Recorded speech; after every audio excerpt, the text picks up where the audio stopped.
रेणुका जी में भोजन बनाना और खाना तो सौभाग्य की बात है। और रेणुका जी में 4-5 दिन माँ रेणुका के किनारे रुककर पाठ करना, ये भी सौभाग्य की बात है। और जिस दिन पाठ समाप्त हो उसके दूसरे ही दिन हमारी एनिवर्सरी होना, ये भी सौभाग्य की बात है। और ये था हमारा एनिवर्सरी का केक। हेलो, नमस्ते जी, मेरा नाम है प्रीतिका, स्वागत है आपका मेरे ब्लॉग में। तो मेरी एनिवर्सरी जब थी उससे कुछ टाइम पहले हम रेणुका जी गए थे और वहाँ पर था हमारा 5 दिन का महामृत्युंजय का पाठ। यहाँ पे आप देख सकते हो, वहाँ पर शाम की आरती हो रही है। ये जो आश्रम है ये माँ रेणुका के तट के साथ ही है, बिल्कुल माँ रेणुका का जहाँ पे स्नान होता है उसके साथ जो आश्रम है, हम वहाँ पर रुके हुए थे। ये वहाँ की शाम की आरती है। और यहाँ पर हमारे जो भाभी है इन्होंने भोजन बना लिया था और हम शाम को भोजन कर रहे थे। यही हमारा 5 दिन का रूटीन रहा। 5 दिन में और मेरे प्रति व्रत में थे और मेरे जेठानी जेठ जी ये लोग खाना बनाते थे और मेरे ससुर भी आए थे। हम यहाँ पर महामृत्युंजय का पाठ करवा रहे थे 5 दिन का। यहाँ आप देख सकते हो पूजा की तैयारियाँ हो रही है। मुझ पे और मेरे पति पर ये वाला जो महामृत्युंजय का पाठ हो रहा है। घर से मेरे ससुर जी सास भी आए हैं और मेरे जेठानी जी जेठ जी भी आए हैं। और लास्ट में जब भंडारा था तो सब लोग आ गए थे। मेरे पास इतनी सारी क्लिप नहीं है क्योंकि मैं तब ब्लॉगिंग नहीं करती थी। थोड़ी थोड़ी सी क्लिप है ये जो मैंने यादों के तौर पर संभाल कर रखी है। ये वाली जो मेरा ब्लॉग है वो मेरी फर्स्ट एनिवर्सरी का ब्लॉग है। मेरे ना जो भी मेमोरीज़ मैंने रखी हुई थी मेमोरी कार्ड में, वो 2 मेमोरी कार्ड करप्ट हो गए हैं। मेरी बेबी शावर फ़ोटोशूट और भी बहुत सारी शादी के बाद की मेमोरीज़ थी हमारे घूमने की, वो सब डिलीट हो गई है। तो मेरे पास जो थोड़ी बहुत बची है ये वाली मैं संजो कर रखने के लिए फिर मैं इसकी वीडियो बना रही हूँ ताकि मेरे पास रहे। अगर मेरे फ़ोन से मेरी मेमोरी कार्ड से डिलीट हो जाए तो फिर फेसबुक पे यूट्यूब पे हमेशा रहे। तो जो मेरे पास थोड़ी थोड़ी मेमोरी वो मैं कलेक्ट करके वीडियो बना रही हूँ। ये सारे पार्ट ख़त्म होकर हम लोग आ गए थे घर। यहाँ पर हमारे पति देव जी कर रहे हैं डेकोरेशन की तैयारी। बाद में मेरी भतीजी मेरा भतीजा भी आ गए थे डेकोरेशन करने क्योंकि आज हमारी एनिवर्सरी थी, वो भी फर्स्ट एनिवर्सरी। तो फिर उसकी तैयारियां यहाँ पर ज़ोरों शोरों से चल रही है। मैं और मेरे पति कर रहे थे यहाँ पर डेकोरेशन। उसके बाद फिर बच्चे भी आ गए थे। मेरे पति मामा जी कर रहे थे यहाँ कथा की तैयारी और मैं चली गई रोटी बनाने। मेरी शादी को 1 साल पूरा हुआ, 30 अप्रैल 2022 को 1 साल पूरा हुआ। लेकिन आज मैंने पहली बार अकेले रोटी बनाई। इससे पहले आप देख सकते हो ये मेरे पास थोड़ी थोड़ी सी मेमोरीज़ है। मैं साइड वाला खिलाड़ी होता है ना, जो मेन खिलाड़ी मेरे दोनों भाभियाँ मेरी जेठानियाँ होती थी और मैं साइड में रोटियाँ बनाकर इनके साथ सीख रही थी।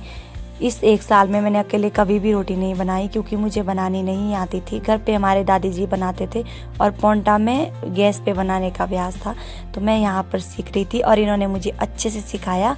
आज कम्प्लीटली मैं रोटी बनाने में सफल हो गई। और ये थी शाम को हमारी कथा, हमारी सालगिरह थी। तो मेरे पति की ये इच्छा थी कि हम हमारी सालगिरह पे कथा करवाएंगे सत्यनारायण जी की। तो यहाँ पर हमारी कथा हो रही है। बाद में आ गए थे मेरे भतीजी भतीजा, उन्होंने भी यहाँ पर डेकोरेशन ऑलमोस्ट कंप्लीट कर ही दिया था। जितना हमसे हो रहा था हो पाया गांव में अरेंज, उतना हमने पूरी कोशिश की। उसके बाद ये है हमारा एनिवर्सरी का केक जो मैंने सिलाई से मंगवाया था।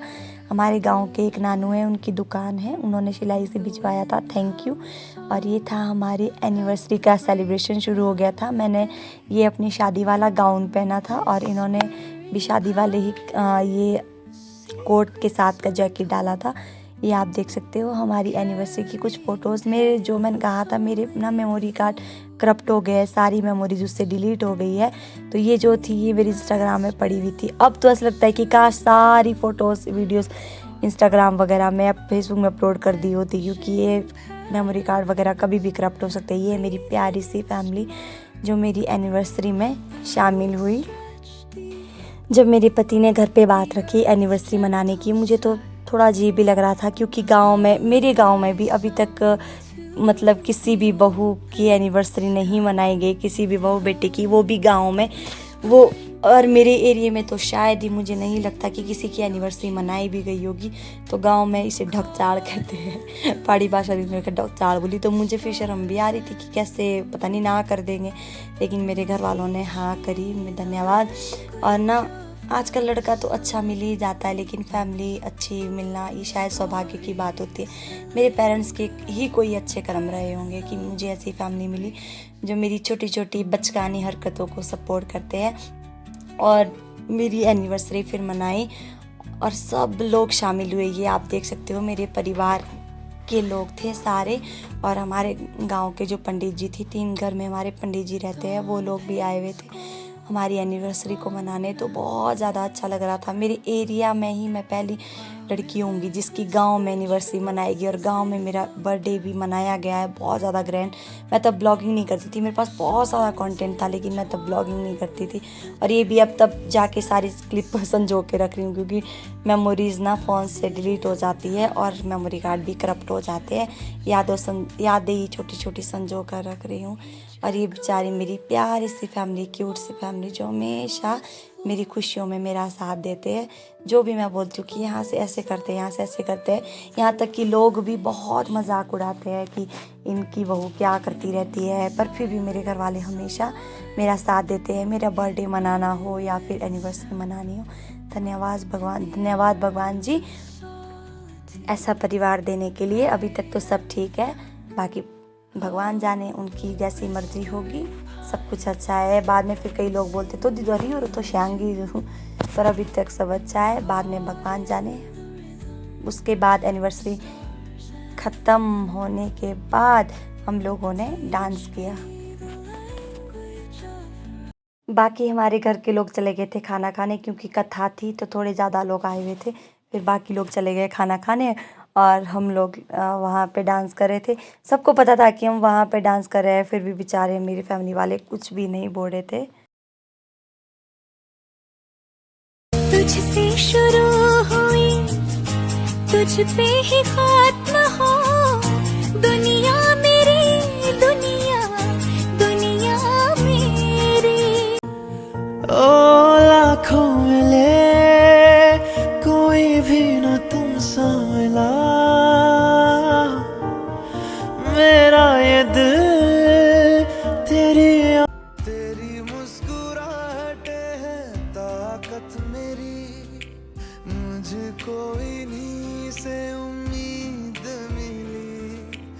एनिवर्सरी हो गई ख़त्म। दूसरे दिन 1 तारीख को 1 मई को मैं चली गई पौंटा। मेरी शादी के 2 साल तक, जब तक मैं प्रेग्नेंट नहीं हुई, मैं महीने में 2 बार पौंटा जाती थी। तो मैं जा रही हूँ पौंटा। आज के ब्लॉग को करती हूँ यहीं पे ख़त्म। आपसे मिलती हूँ अगले ब्लॉग में। बाय।